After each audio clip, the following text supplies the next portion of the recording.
Hello, everyone, and welcome.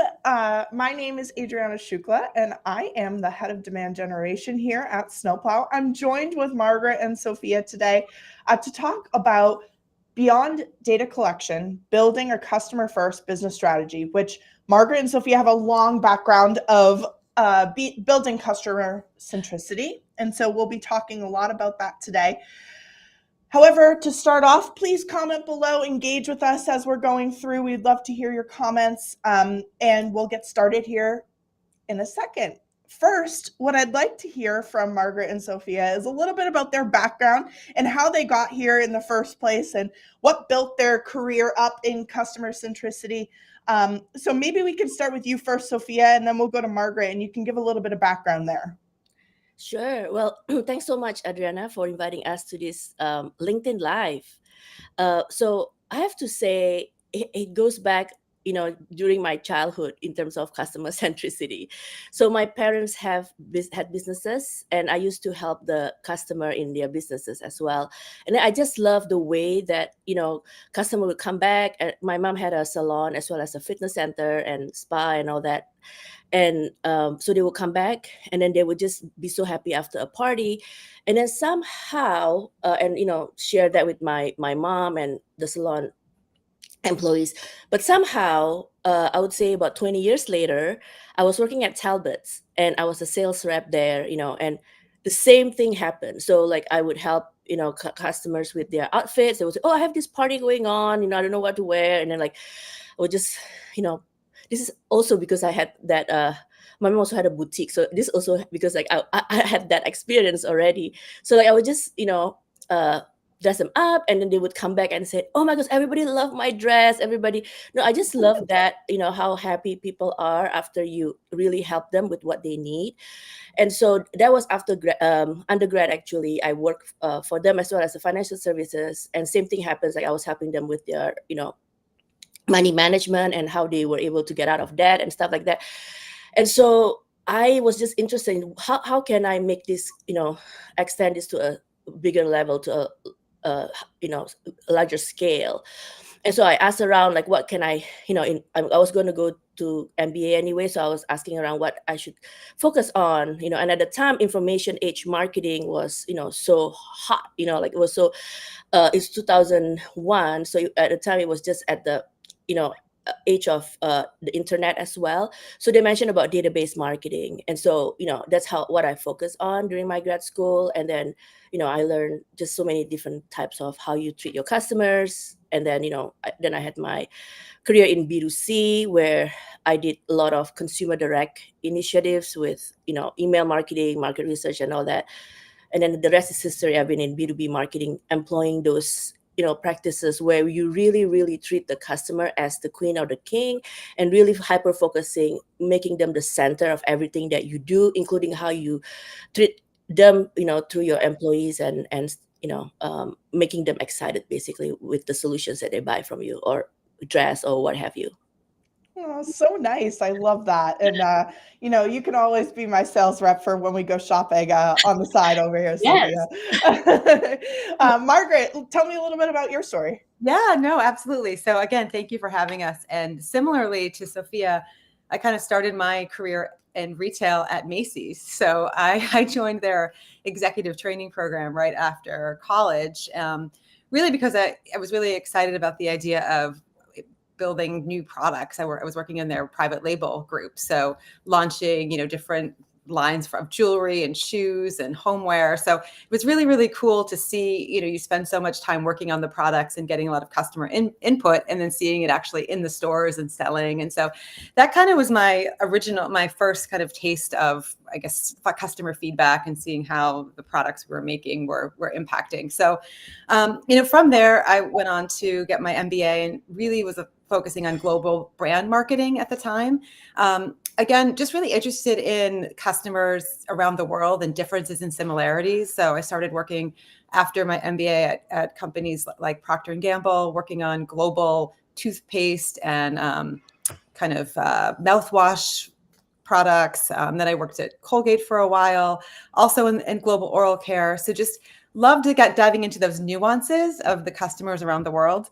And then the majority of my career since then has been in B2C retail. So back to my Macy's roots, I spent a number of years at Staples, also developing new products for the Staples brand group. And everything we did in that group was focused on new product innovation, or kind of improving upon the products in the store. And I spent a lot of time working with like designers and different agencies on kind of consumer unmet needs in the space as the office was evolving.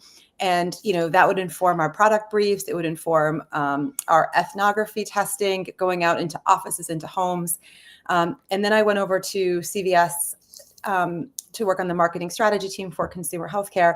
And again, a lot of time spent with the customer. So obviously so many pieces of quantitative data that were available at big companies like that, so that you can really leverage. And I know we'll get into a lot of that throughout this this half hour, but also just the time in in the stores, in customers' homes, like really seeing and kind of bridging that say-do gap when actually going in and actually observing them. And so I just loved that.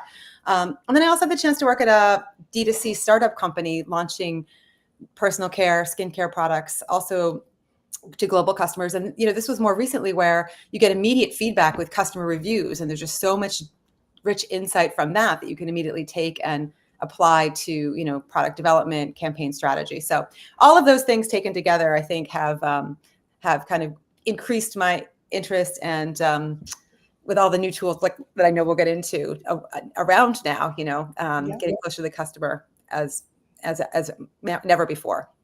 Quite a journey. And I will say, like, over the past 5 years, both B2B and B2C brands have, significantly changed, and they're always trying to figure out what data to collect in order to understand their customers as things are evolving. And especially since like COVID times, there's been a lot of things that have changed. We used to have a large presence in store. Now we have a lot more e-commerce and online, selling. B2B, there was a lot more in-person type connections, and now we're a lot more digital. I do see a slight fluctuation where we might be going a little bit back into person. So, Sophia, we could talk about that.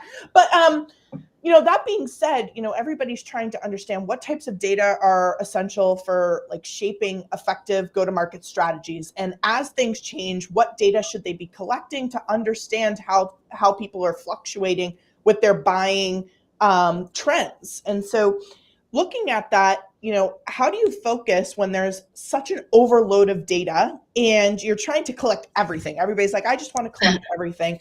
How do you distill that down to what should I collect and, from all these multiple sources? And how does that influence my go-to-market strategy, especially when you want to try to understand your customer as much as possible and be customer-centric? Who wants to start? Who would like to start on that? Any ideas? I feel like that's a PhD question. Come on, Sophia, you got this. I think she's volunteering to start in that case. I can start. So I think it has to come with the goal, right? And also, if a company, the reason why we go to market is because we are offering a solutions that the customers are needing it, right? So like it always comes back to what solutions are your companies trying to help with whatever need that your customers are looking for, and then what are some of the criteria that your customer needs for them to say that yes to want to buy your solution and adopt your solution. So I would say always start with the goal of why you go to market, right? Like, and then you have the market sizing, obviously, like when you go to market, basically like how much market share do you want to tap into, especially if it is already a crowded market, right? There's always nuances in terms of new features, new capabilities, new streamlined solutions that you can offer to your customer, but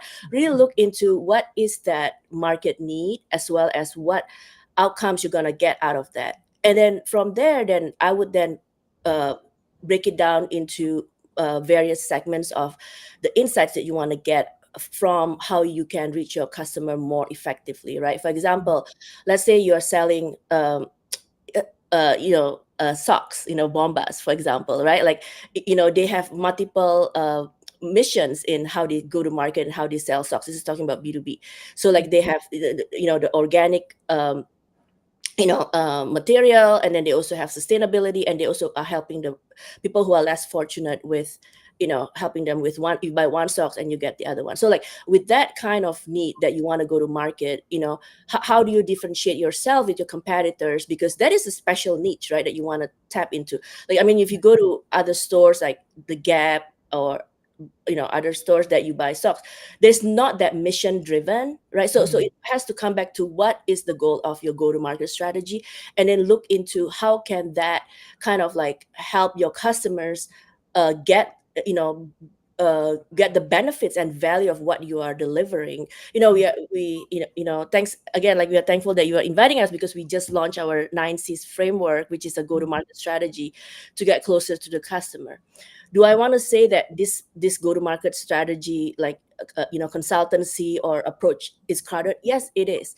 But what really differentiate us is that we really hone it into the customer, and really sort of like avoid the distractions that eliminate the distraction that company have to get bogged down into the process, and really hyper focus on the key criteria of your go-to-market strategy of how you deliver your solutions and your whatever it is that you're selling to the customer that is in need of that. And so we have 9 different inputs, which I think we'll go over that later on as well during our personalized question. But I would say go back to the goal and then backtrack in terms of how you want to delight the customers, and then what are some of the things that that needs, what data you need to help to accomplish those 2 things, customer and your business outcomes. And Sophia, in regards to kind of this focus, when you talk about, the foundation of like an ABM strategy, it's essentially focus, right? And it's like, what are the accounts that you ultimately want to get over the line, and understanding, like,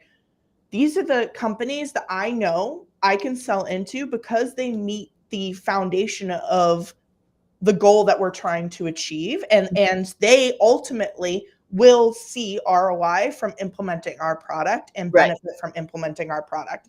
And so there's a couple different varieties of data that somebody can, look into in order to inform that focus, and that, and that's behavioral, transactional, intent data, even, Can you talk just a little bit about those 3 different pillars? Just a little bit? So when you say, for example, you're applying that to the goals aspect, right? Like I mentioned, there's 2 components, the goals and customer needs, right? So the goals aspect is when you look at your, account list, for example, you have to identify which of those accounts that, your low hanging fruits. And so with that, you identify, the revenue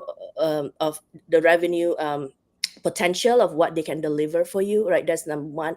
And then the firmographic, for example, your solutions might be better fit for financial services company or retailers. You could go broad, but you want to, like you mentioned, hyper focus on account-based marketing. So which of those would make more sense for you in terms of your features, benefits, and value prop for the different industry? And then number 3 is identifying whether, like you say, intent, whether those companies are actually looking for the solutions that you're offering, such as intent data.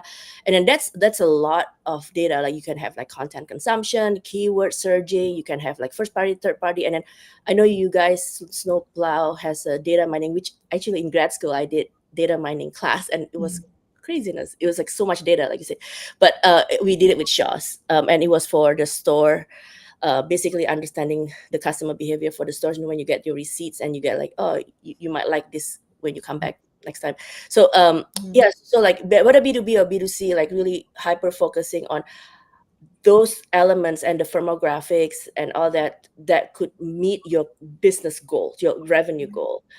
And then from the personalized customer-centric perspective, then you use your intent data, your customer behavior to serve them content, like delivery tools and offers to help them achieve, accelerate their buying journey, right? I think we'll talk about that more on the personalization question. I listed out your questions on LinkedIn, so it's all out there. Are they answering all the questions that Adriana is asking? And so that being said, in looking at kind of that journey that somebody's taking, that can be very different in the B2C world. And Margaret, with your experience in the B2C world, what's your take on it? And, how can you really distill it down and focus? Yeah, I mean, I think it's a great question, and I love what Sophia was saying about starting with the goals, because I think it's good to have a North Star of where you're trying to go. Quite honestly, when I was thinking about this question, I was thinking about when I started my career in brand marketing, 20 years ago. Even then, there seemed like so much data, and the real skill was in being able to take all of that data and find those key insights from it. I mean, connecting those dots. I mean, that was where the art and the science kind of came together. So that, to drive real, impactful briefs and product and campaigns. So I think, now there's just so many tools available, with AI, you can go through, hours and hours of customer interviews and pull out some key things. But I think it's up to the person running the project or their campaign or the team to just dive in deeper, to take that actual, like, what's important lens, and be able to distill that out. Now there's also a lot of, eye tracking, other things where you can see, how your consumer product is going to look on a website, in any sort of creative image, on a shelf. So being able to really have a goal of what you're trying to do, to be able to then take all of this data, find those meaningful insights that you can action upon, that are really going to make the customer ultimately feel something. One thing that I was also thinking about before this webinar was a lot of the customer research I used to do, going into homes and offices and talking to people. And I remember very clearly one of the people we were talking to had said about, our consumer healthcare category, that it's very hard to stand out when it's all the same. And so, taking that insight, it's like, okay, yeah. So how are you going to take all this data and actually come up with, the next step to be able to get to that goal you're looking for, which ultimately is to not be the same as everybody. So, and to really differentiate yourself, it's getting into kind of the, psyche, I guess, of somebody, right? And understanding the psychographics. And Sophia, I know you and I have talked about this a lot too, is like understanding the person. And, that comes into play with Bombas a little bit too, is understanding like what's important to them, even outside of the business realm, and understanding their psychographics. How do they want to ingest information?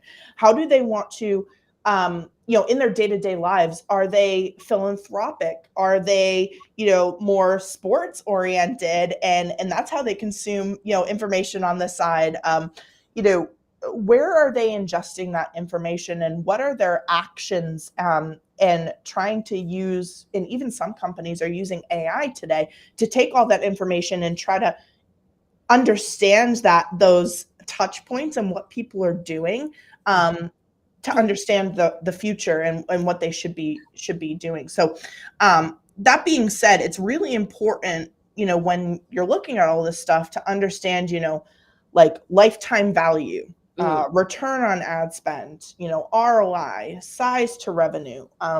All these different metrics come into play, both in the B2C and B2B world. Are there any other like metrics and things that you think about, when you guys are recommending to customers that they track? Something that comes to mind is like CAC for me, or, acquisition costs in general.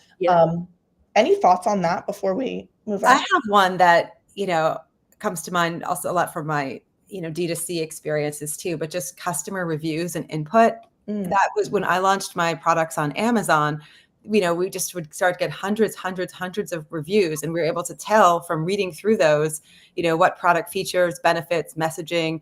In some cases there were some comments about the product itself. So going back to the R&D teams and being able to, impact a formula, tweak in order to improve, sustainability being a key metric, taking on board information about what people would suggest about too much packaging or what have you. So it's, you have a whole community of ambassadors right there, that are your customers, that you can really, leverage the insights that they're giving you. And especially as you start to, turn your customers into fans. And that's something that is part of our 9 C's framework that Sophia mentioned. But, when you start having fans as customers too, then they'll be doing a lot of advocating for you. And what are they saying? And what are their words? So it's not, I guess a quantitative metric would be, percent of 5-star reviews or number, but there's so much behind that in terms of the actual qualitative data that you can really mine. And actually, that's one of the metric within the 9Cs framework that we use as the key indicator whether you're a customer-centric company or not. So just to add on that, Margaret, we have a 9Cs framework. It is it's a go-to-market strategy to get closer to your customer, and then the 9 inputs of it is understanding your customer, and then company, which is what Margaret mentioned about the whole company reviews and employees as well as customer ratings. So that's the KPI for that is your company review basically across multiple channels. And then you have competitors. I think we talk a lot about how you stand out, depending on your your solutions. Like are you the leader of the pack, or do you try to kind of like create more? It's just like Starbucks, right? You would see Starbucks in the same street, 2 different location, right? Like because like they know like what's the customer are needing, and they're trying to get the traffic into to meet the needs of the people who needs coffee, so they don't have to line up, they don't have to spend so much time getting their coffee. But now you have the app, so that's a whole another ball game.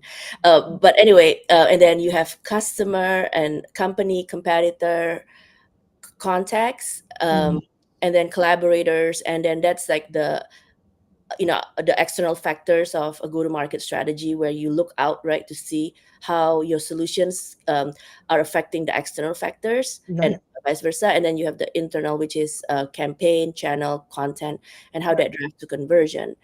And then from the B2B perspective, I mean, this plays to both B2B and B2C, but more in B2B is that I look at the metric more around like your basically the radar of your success.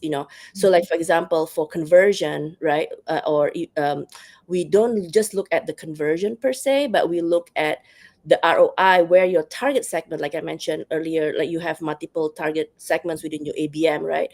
How does your size of the segments impact your revenue? So like it's segment to revenue.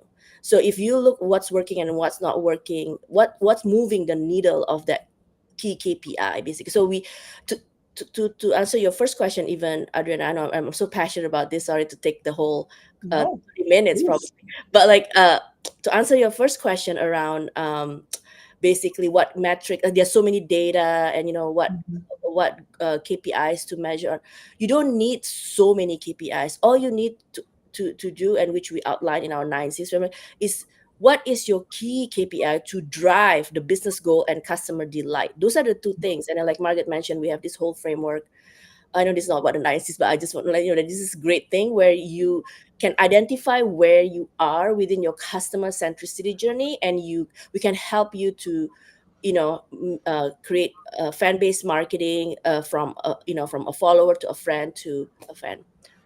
Yeah, and something that you hit on is customer delight, right? And I want to kind of take it back to, this understanding of the external factors as well as reviews, right? You have a variety of different like review sites, and you have a variety of, like, take Gong, for instance, recording customer calls or interactions that you're having with your customers. There's a variety of platforms out there that do this. And what a lot of companies are doing now is they're using AI to take that data that they're getting from these platforms, distill it into some key summaries that you can take from it, and use that to then inform decisions going forward about what are the pain points, what are the main things that you should be addressing from a customer standpoint. But in order to make sure that that summary is well thought out as well as accurate, you need to make sure that the data that's going into it is as accurate as can be, right? And so there's this concept of like garbage in, garbage out. And I know that both of us,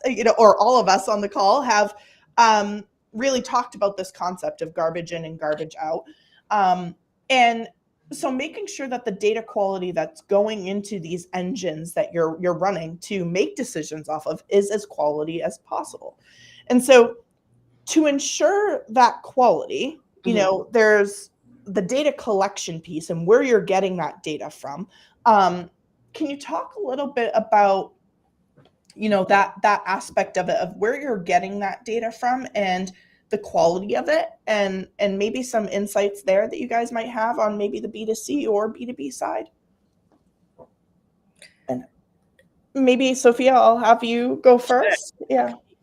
Okay, so I think I have to say it goes back to the goal. But again, if you know what your goals are, then you can identify what data to put it into your data warehouse, as well as how you create your database, right? So for example, I mean, going back to our business, because we are so close to it right now, we are just starting to have our marketing automation, right? Yeah. So obviously we do a lot of testing, and we are still a very, very early stage of our consultancy, right? But You're nimble. You're being nimble, Sophia.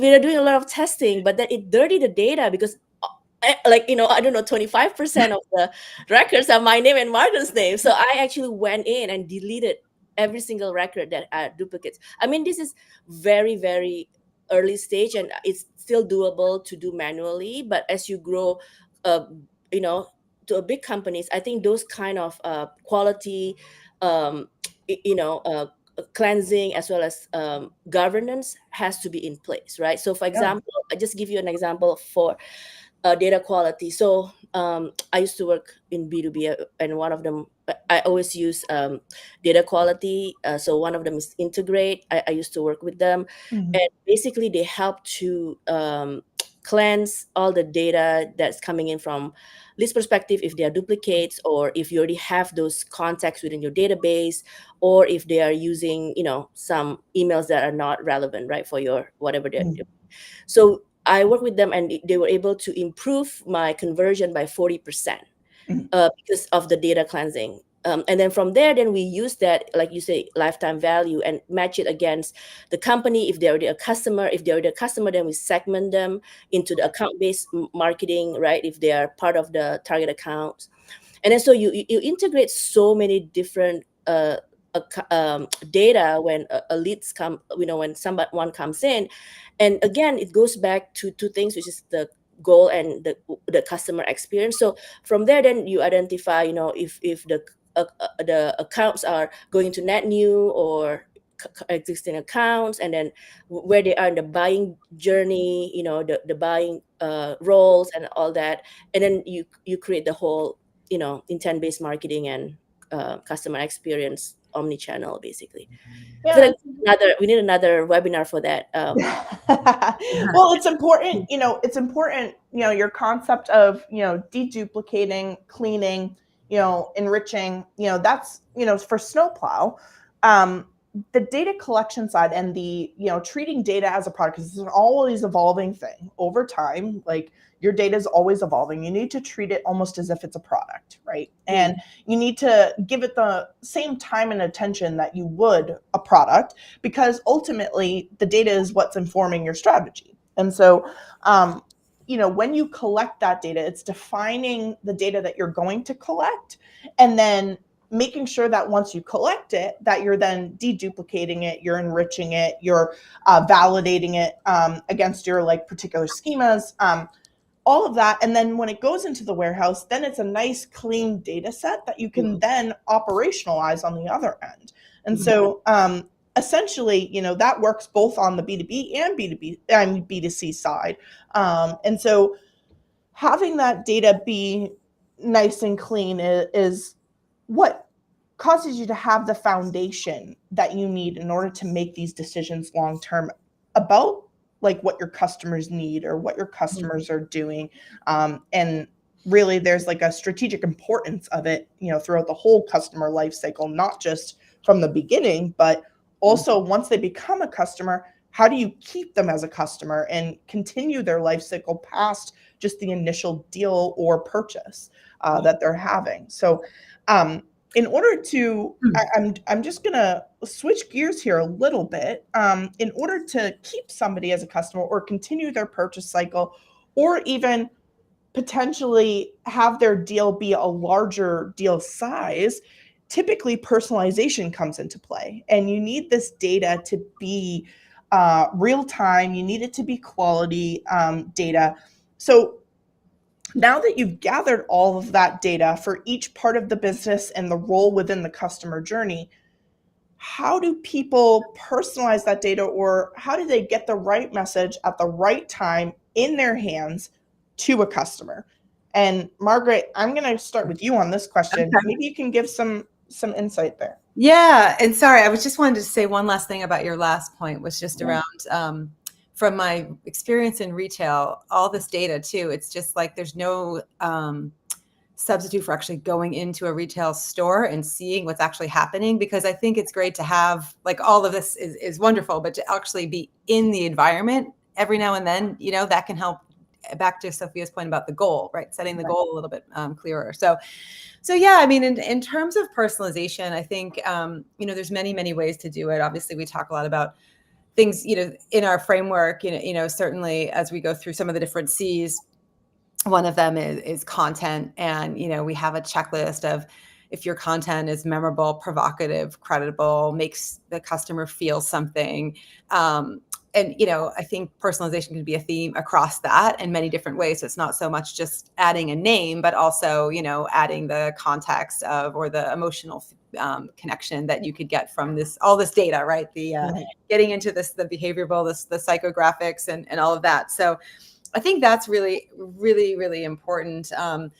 You know, I think back to all this data we talked about too, you know, getting the insights from the consumer, being able to leverage those in different campaigns as you're talking to the customer. And then, you know, one of the other C's in our framework is context, which is one of my favorite C's, as Sophia knows. But I mean, ultimately, you know, you can personalize, you can do all of these things, but you have to reach the consumer or the customer at a moment where they are thinking about a decision. So one of the books I always recommend is How Brands Grow by Byron Sharp. And he talks about mental availability and physical availability. So, you know, you want to make sure that the messages you're putting out there, you know, in the best personalized way, are also reaching in the channel at the time and relevant in that moment where they have the mental and physical availability. So I think those are some things from the B2C world, really thinking through how personalization can augment the experience and bring loyalty, and then, you know, like you said, drive lifetime value over time. Can I ask you a question out of curiosity? Do you recommend repetition in terms of messaging? And maybe you can just chat about that for a second, because that's honestly my genuine curiosity here. Not to put you on the spot, but do you recommend repetition? You went off script, Adriana. Yeah, I think repetition, reach and frequency is such a key thing. I think now, I think Sophia and I always talk, and when we run our workshops or seminars, or you know, we always say people have less than a minute to engage with you. It's probably, and then I think it keeps going down each time we have, so less and less time. So yeah, I mean, I think, you know, I've seen 9 to 13 times in terms of repetition. But yes, I absolutely think that those are key things when planning out any campaign strategy. Sophia, I don't know if you have. Yeah, I think it goes back to what you mentioned about physical and mental availability. You just never know when that customer or that consumer is ready to buy, or ready to make a decision, or ready to take an action, right? Whatever it is that you are, you know, putting out there. I mean, I have to say, selling is not an easy task. We've been trying to, you know, we obviously we want to help clients, but we just don't know when our clients are needing the solutions, right? When is that tipping point, that breaking moment where they say, yes, I need Margaret and Sophia today. Yeah. Yeah. You know, there's so many businesses that are built off of, you know, trying to figure out how to, you know, get into the customer, like understanding the customer, you know. And I think it goes back to pain points, right? Like, you know, we talk about initially about, you know, intent data. Ultimately, every single of us, every single company, the reason why we want all this data, the reason why I'm so happy people came back, you know, to the store, to my mom's boutique, or what have you, or, you know, why Margaret is so happy at Macy's, seeing all the people wearing jewelry and all that. I think it's, at the end of the day, you just like it, right? When customer love your product, right? Like, and you can feel that moment where it becomes the relationship is no longer a transaction, right? It becomes Right. like an experience. It becomes a relationship, and like what Margaret says, like then they then advocate for you, right? Like Right. then it becomes the whole notion around lifetime value is not only to that particular customer, but also like then it becomes a ripple effect. Want to go back to about 15 years ago when I after I did the whole database marketing. I worked for Lycos, and I mentioned I was in the consumer direct, but I had to manually actually identify the web behavior of how when somebody lands on a homepage of Lycos.com, where do they go after? And how many touches does it take for them to become a registrant? And then what are some of the signals looking at the various purchase behavior, as well as their consumption of their registrants, like are they ready to buy like their subscription, right? Because like Margaret mentioned, it's true, it's between 7 to 13. Some people say for B2B is 26, but we want to try for our NICEs is to reduce that cycle so that we become more relevant. Like we talk about like to the buyer, if you're in B2B, the account, but also individual roles as well as the consumer, right? So like when are they ready to make that purchase, so that whole accelerating the buying cycle, it's shorter and shorter, and it creates that accelerating your business outcomes. And And it's also like it creates loyalty, right? When Right. when you can like when it hits the customer, oh my god, it's true, Bombas really had a really warm socks for this hot day, what have you. Like Yeah. it drives that. I just want to give an example. So I had yesterday I had I bought this I love chili. I'm from Asia, so I love hot chili. Mm. And so I'm very particular about my chili sauce. And I love this restaurant. I don't know if you guys have ever been to Momofuku. Now they actually sell instant ramen and all that Okay. in the stores, but it's one of And my just FYI, everybody that's listening in, Sophia's a foodie, so don't start to get her talking about food. She's that's a good example. we celebrate every month for our business. And so like I was like, wow, Momofuku has a chili sauce. I bought it from Whole Foods. And yesterday I tasted for the first time Momofuku's chili sauce. I've been a while, I haven't been to Momofuku. I took a spoon and I put it in my mouth and I said, wow. Like that is the moment when I wanted a Momofuku that I haven't been in 4 years. Yeah. We tried to go there a year ago, but it was closed. Margaret and I were at the speaking engagement in 30 Rock. But anyway, so I had that wow moment, and that's obviously it's a cheaper purchase, right? It's closer to what you like. But that wow moment, I bought it for $11. I mean, that's expensive for chili sauce, right? Of 11 for a bottle like that. But you know what? After that bite, I'm willing to pay $15 for that. Right. That I was able, I'm willing to pay a premium for that because it's so good. It's so good, So anyway, Adrian Chang, right? Is the chef. Adrian Chang is, I forgot the name. Huh? Yeah, Margaret is more foodie than me. So hopefully you heard this, but don't increase your price. Just leave it. But the value is more.